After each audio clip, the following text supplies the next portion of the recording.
Praise the Lord. Shall we pray? The word says, pray for the peace of Jerusalem. They shall prosper that love her. See, we should pray for the peace of Nigeria, and we that love her shall prosper. Peace shall be within thy walls, Nigeria, and prosperity shall yet return within thy palaces. This is the word of the Lord. And we pray, O Lord, that this will be done concerning this nation at this time. In Jesus' name, amen. By the grace of God, this morning we shall continue from where we stopped yesterday. Yesterday we began to look at the prophetic words that God has given that relates to the prosperity and the program of God for this nation. We began yesterday looking at Isaiah chapter 66 verse 8 to 10. But we should not forget that this study we are doing is going to be 61 episodes, and we are using it as a commemoration of the 61 independence of this nation. We will not forget that the theme that we are looking at is our collective roles in building and in the emergence of a new nation. God is building a new nation, and it is a collective role of both the side of God and the side of man to get this purpose achieved. And we have broken this theme into three parts. The first part is the nation and our church in ruin, and this is the part we are still studying. And the second part is the processes and the modality of building a nation, whereas the third part is the characteristics of a nation builder. We are still on the church and the nation and our church in ruin, and we are still looking at the subsection there where we are considering the prophetic words that God has spoken concerning our nation Nigeria. Again, this morning I want to look at another text, Isaiah chapter 18 verse 7. Isaiah chapter 18 verse 7. It gives another prophetic destiny of the nation Nigeria, a nation that is described there as a nation, a people whose land the water divide. Shall we turn to Isaiah chapter 18 verse 7? It says, in that time shall the presence be brought unto the Lord of hosts of a people scattered and peeled. A present will be brought. I said yesterday that God is going to raise at this last time a set of people that are going to shake this whole world and bring to consummation the plan of God for the world in revival. Shortly before the return of the Master, before the return of Jesus, there must be a revival, because Jesus is not coming for a church with spots and wrinkles that we have today. He's coming for a church without spots and wrinkles. Even if it's going to be for a few days or few months or few weeks, there's going to be a revival that is going to purge the church, that is going to purge the land shortly before the Master comes. And God has set his eyes over this nation Nigeria as the arrowhead where the revival is going to spring forth. There is a light that is upon this land, and it's going to happen. He said the presence shall be brought unto the Lord of a host of people, and he described this host of people as a people that are scattered and peeled, and a people that are terrible from their beginning hitherto. That is describing us.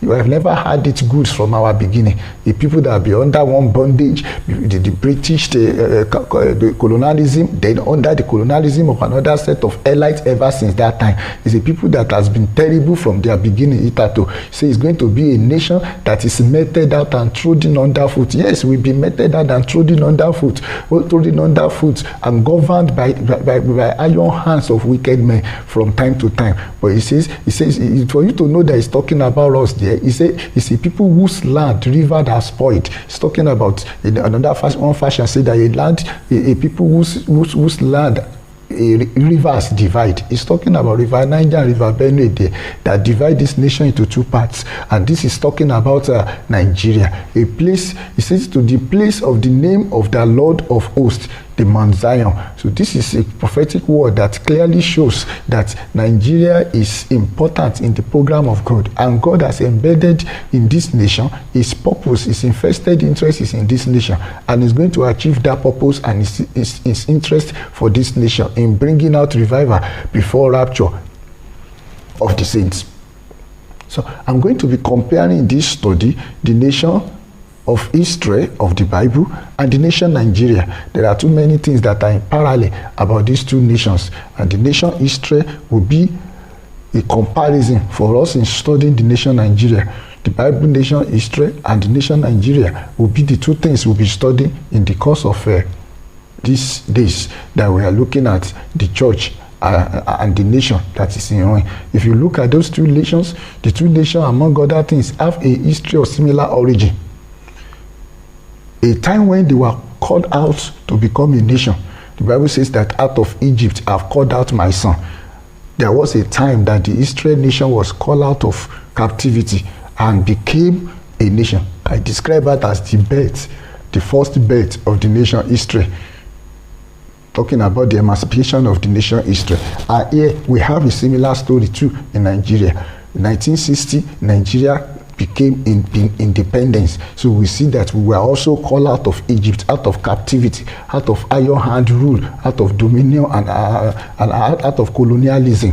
Then we notice that the nation Israel had another phase of emancipation from captivity.